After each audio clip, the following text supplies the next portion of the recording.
Students, आप सब कैसे हैं। आज मैं कविता सिंह आप सभी को वर्ग 8 विषय विज्ञान का दूसरा पाठ त्वरित और भूकंप का प्रश्न और उत्तर लिखने बताऊंगी। बच्चों, सबसे पहले पहला नंबर क्वेश्चन में चलते हैं, जिसमें दिया हुआ है रिक्त स्थानों को भरे। क है सजातीय आवेश एक दूसरे को खाली स्थान करते हैं। सजातीय आवेश मीन्स बच्चों समान आवेश एक दूसरे को क्या करते हैं। तो मैंने एक्टिविटी के द्वारा आप सभी को बताया था बच्चों, दो गुब्बारा जिसका आवेश समान हो उसको ले जाएंगे तो एक दूसरे से वो दूर हट जाती है। यानी कि समान आवेश एक दूसरे को विकर्षित यानी प्रतिकर्षित यानी एक दूसरे से दूर हट जाती है। ख नंबर है बच्चों, विजातीय आवेश एक दूसरे को ब्लैंक्स करते हैं। विजातीय यानी असमान आवेश, यानी एक प्लस एक धनात्मक और एक ऋणात्मक। अगर एक रिफिल और गुब्बारा को हम लोग आवेशित करके एक दूसरे के पास ले जाते हैं तो ये विजातीय आवेश एक दूसरे को क्या करते हैं, आकर्षित करते हैं, यानी कि एक दूसरे के करीब आते हैं। ग नंबर है बच्चों, तड़ित चालक तड़ित से भवन की क्या करते हैं। तड़ित चालक तड़ित से भवन की सुरक्षा करते हैं। घ नंबर, भूकंप की तीव्रता का माप किस स्केल से किया जाता है। भूकंप की तीव्रता का मापन रिएक्टर स्केल से किया जाता है। दूसरा नंबर है बच्चों कि सर्दियों में स्वेटर उतारते समय चिट चिट की आवाज़ होती है, क्यों। उत्तर, स्वेटर को उतारते समय हमारे बाल स्वेटर से रगड़ खाते हैं, जिससे आवेश उत्पन्न होता है। रगड़ से आवेश उत्पन्न होता है। पहले ही आप सबको मैंने बताया था कि रगड़ से क्या होता है, वस्तुओं में आवेश उत्पन्न होता है और इन आवेशों के टकराने से ध्वनि उत्पन्न होती है या चिट चिट की आवाज़ सुनाई देती है। अब समझ में आ गया बच्चों कि सर्दियों में स्वेटर उतारते समय चिटचिट की आवाज़ रगड़ के कारण होती है। आवेशों रगड़ के कारण आवेश उत्पन्न होता है और इन आवेशों के टकराने से ध्वनि उत्पन्न होती है, जिससे चिटचिट की आवाज़ सुनाई देती है। तीसरा नंबर क्वेश्चन है बच्चों, जब हम विद्युतदर्शी के ऊपरी भाग को छूते हैं तो वह अपना आवेश खो देती है, व्याख्या कीजिए। बच्चों, एक एक्टिविटी के द्वारा मैंने बताया था कि आवेशों का स्थानांतरण कैसे होता है। बोतल के जरिए कील लगाकर दो ब्लेड लगा करके और आवेशित वस्तुओं से ऊपर सटाकर बताया गया था।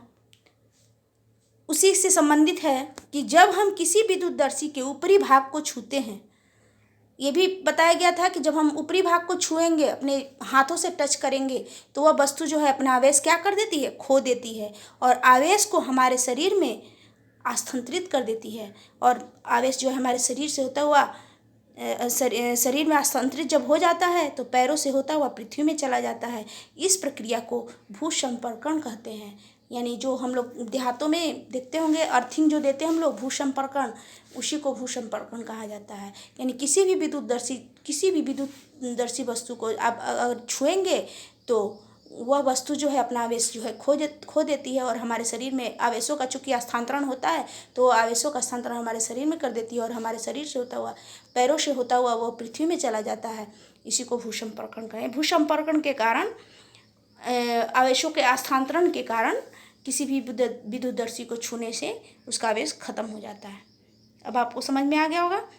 चौथा नंबर क्वेश्चन है बच्चों कि भूकंप मापी का चित्र बनाकर उसके मापन विधि को लिखिए। ये बच्चों देखिए भूकंप मापी का चित्र है, सामान्य भूकंप मापी का चित्र है। चार्ट पेपर पे बनाया गया है। टेक, चुंबक, डोरी, लोलक का गोलक, घूर्णी ड्रम, एक भूकंप लेखी का आरेख है। बच्चों, भूकंपीय तरंगों का मापन सिस्मोग्राफ नामक यंत्र के द्वारा किया जाता है, जिसमें भूकंप की तीव्रता को मापने के लिए रिएक्टर स्केल का प्रयोग किया जाता है। भूकंप की तरंगों को रिएक्टर स्केल पर 0 से 10 तक आधार मानकर, 0 से 10 तक बच्चों, अभी तक भूकंप के झटके 0 से 10 के से नीचे ही आया है। 0 यानी भूकंप नहीं आया, 0 से ऊपर थोड़ा सा गया। भूकंप का झटका 7 से अधिक जाता है तो और अधिक झटका लगता है। भूकंप पृथ्वी बहुत सारी जान माल की क्षति होती है। यानी कि 0 से 10 के बीच रिएक्टर स्केल से भूकंप का मापन किया जाता है, भूकंप की तरंगों का मापन किया जाता है। भूकंप मापी का चित्र आप लोग बना लीजिएगा कॉपी पे। उसके बाद इसके बारे में लिख लीजिएगा कि भूकंप की तरंगों का मापन जो है रिएक्टर स्केल से 0 से 10 तक आधार मानकर किया जाता है और भूकंपीय तरंगों का मापन सिस्मोग्राफ नामक यंत्र के द्वारा किया जाता है, जिसमें भूकंप की तीव्रता को मापने के लिए रिएक्टर स्केल का प्रयोग किया जाता है। सबसे 5वां नंबर क्वेश्चन है बच्चों, तड़ित तथा भूकंप से अपनी सुरक्षा के उपायों का वर्णन कीजिए। उत्तर बच्चों, तड़ित से सुरक्षा। पहला नंबर, तड़ित से सुरक्षा के लिए पहले ही मैं बताई थी आप सभी को कि खुले स्थान से दूर रहें, किसी भवन में चले जाएं। बिजली अथवा टेलीफोन के तारों या खंभों से दूर रहना चाहिए। यदि आप किसी बस या कार आदि में यात्रा कर रहे हो तो खिड़की और दरवाजों को बंद कर लेना चाहिए। खुले मैदान, मकान की खुली छत अथवा बड़े वृक्षों के नीचे न रहें। झांझा के समय नदी, तालाब या पोखरा में स्नान नहीं करें। भूकंप से सुरक्षा। भूकंप से सुरक्षा, जब अगर आप घर से बाहर हैं तो भवनों, बिजली के तारों और वृक्षों से दूर रह खुले स्थानों में लेट जाना चाहिए आपको। अगर घर के अंदर हैं आप तो किसी मजबूत चौकी अथवा पलंग के नीचे झटकों के रुकने तक छिपे रहें। भारी वस्तुओं से दूर रहें ताकि वस्तुएं आपके ऊपर नहीं गिरे। अपने सर के ऊपर तकिया आदि जैसे चीज़ें रख लें ताकि घर के एक कोने में आप खड़े हो जाएं। इस तरह से अपने आप को भूकंप से आप सुरक्षित कर सकते हैं। आशा करती हूँ बच्चों आप सभी को समझ में आ गया होगा प्रश्न और उत्तर। अब अगली क्लास में मिलते हैं, तब तक के लिए बच्चों